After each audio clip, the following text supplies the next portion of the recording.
Bismillahirrahmanirrahim. Kemudian saya Anissa akan melakukan praktik penyembelihan hewan kurban. Penyembelihan hewan kurban pada Hari Raya Idul Adha merupakan salah satu ibadah mulia dan penting dalam Islam.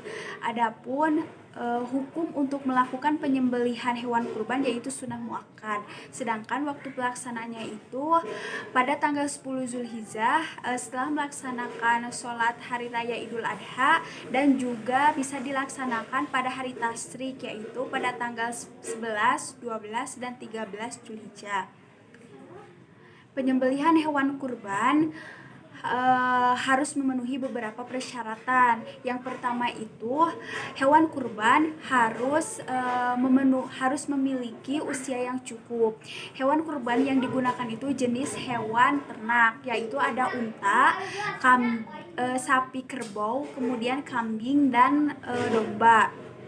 Nah, yang pertama itu untuk unta, minimal usia yang boleh dikurbankannya itu 5 tahun dan sudah masuk tahun ke-6.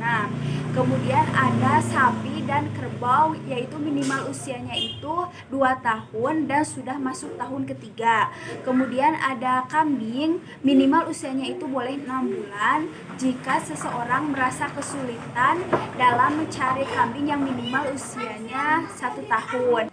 Kemudian domba, di mana minimal usianya itu 1 tahun dan sudah masuk tahun kedua. Kemudian ada alat untuk penyembelihan. Jadi alat untuk penyembelihan hewan kurban itu dianjurkan yang tajam, tujuannya agar memudahkan untuk memotong dan memancarkan darah dengan deras yang keluar dari leher sehingga mempercepat kematian hewan kurban. Kemudian adapun tata cara dalam penyembelihan hewan kurban, yang pertama itu siapkan alat potong tajam dan tidak boleh memperhatikan alat potong tersebut pada hewan kurban. Yang kedua, robohkan hewan secara perlahan-lahan ke sebelah kiri dengan arah kepalanya itu menghadap kiblat. Yang ketiga itu, ketika penyembelihan hewan kurban, maka penyembelih hewan tersebut harus membaca urutan doa berikut ini. Yang pertama itu membaca basmalah, bismillah. Yang kedua membaca takbir sebanyak 3 kali, kemudian tahmid sebanyak 1 kali, yang bunyinya Allahu Akbar, Allahu Akbar, Allahu Akbar, La ilaha illallah, Wallahu Akbar, Allahu Akbar, walillahil hamd. Yang ketiga itu membaca sholawat, Allahumma sholli ala Sayyidina Muhammad wa ala li Sayyidina Muhammad.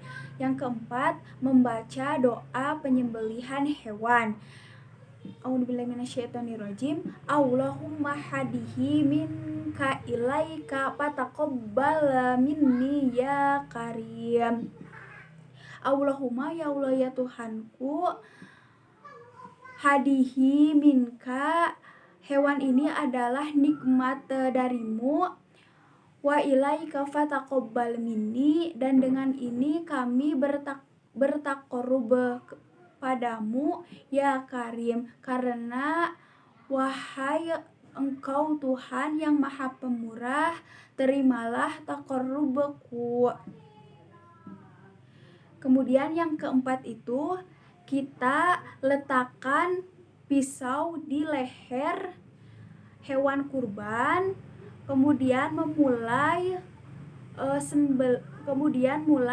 menyembelih dengan menarik pisau ke arah atas dan sedikit menekannya untuk memastikan pisau menempel pada leher si hewan kurban. Kemudian yang selanjutnya itu, yang keempat, dengan cara yang sama, pisau tidak boleh diangkat Pisau tidak boleh diangkat dan tetap harus ditempelkan pada leher hewan kurban. Kemudian pisau ditarik ke arah bawah dan kita juga harus memastikan jalur makanan, jalur napas, dan jalur pembuluh darah, arteri, dan vena apakah terpotong dengan sempurna atau tidak. Kemudian pisau kita tarik ke atas kembali dan angkat pisau. Kemudian perhatikan juga apakah dan angkat pisau jika ketiga jalur tersebut yaitu jalur makanan, napas, dan pembuluh darah sudah terpotong dengan sempurna. Yang kelima itu, apabila hewan kurban itu benar-benar sudah mati, maka kita boleh hewan tersebut itu boleh dikuliti, kemudian dibersihkan dan didistribusikan atau dibagikan kepada masyarakat setempat. Sekian tata cara penyembelihan hewan kurban.